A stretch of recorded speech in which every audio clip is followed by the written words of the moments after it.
Today is December 13th, 2022, and I am Heather Storta, your host for Knitting in the News today.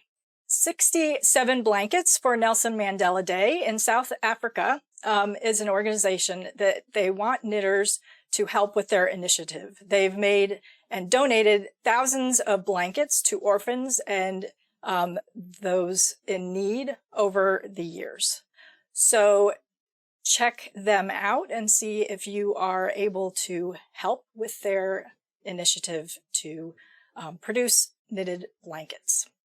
A Dallas, Texas group has donated more than 3,000 handmade items to local charities. There's no photos here, but I always love hearing about such great charity knitting drives. Ian McKellen and Bjorn Ulvaeus are at it again this year. They have a new video out showing them knitting ABBA sweaters, but the men have still not actually learned how to knit, it appears.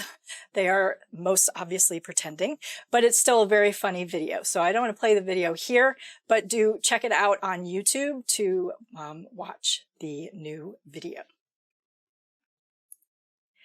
Carol Milne is a glass artist who makes sculptures of hands knitting. I've seen her work before, but there's a new article on mymodernmet.com discussing her and her work.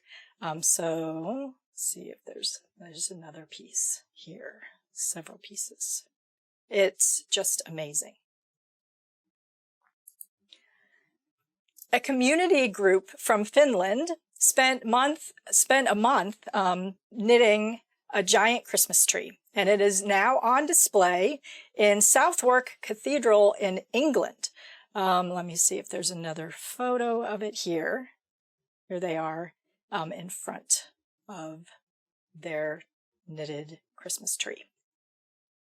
There's another knitted Christmas tree on display, this one in Worcester, England.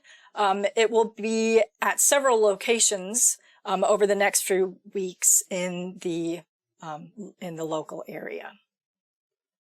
Another great knitted Christmas tree. Michelle Obama had a recent Instagram post. Let me bring up the Instagram post. Saying that knitting is in her DNA. There are a multitude of knitters I know who love that the former First Lady has taken up knitting and that she loves it so much. So that was really great to see. Volunteers in Montana helped to keep a yarn shop going when the owner had health problems. The store will sadly still be closing at the end of the year since things did not work out for the health of the owner. But the volunteers were able to keep it going since September, and so that's a really wonderful community to pull together to help out a local yarn store. This piece of news just happened yesterday. Knit Crate and its parent company have completely shut down. Many designers and contractors are still owed money, including me actually, for tech editing, contracted tech editing work. And many customers are also out of money for crates that they never received. I will keep you posted with updates, but as of now, it's not looking good for any that are owed money. And so my thoughts go especially to the staff who are out of work now so close to the holidays.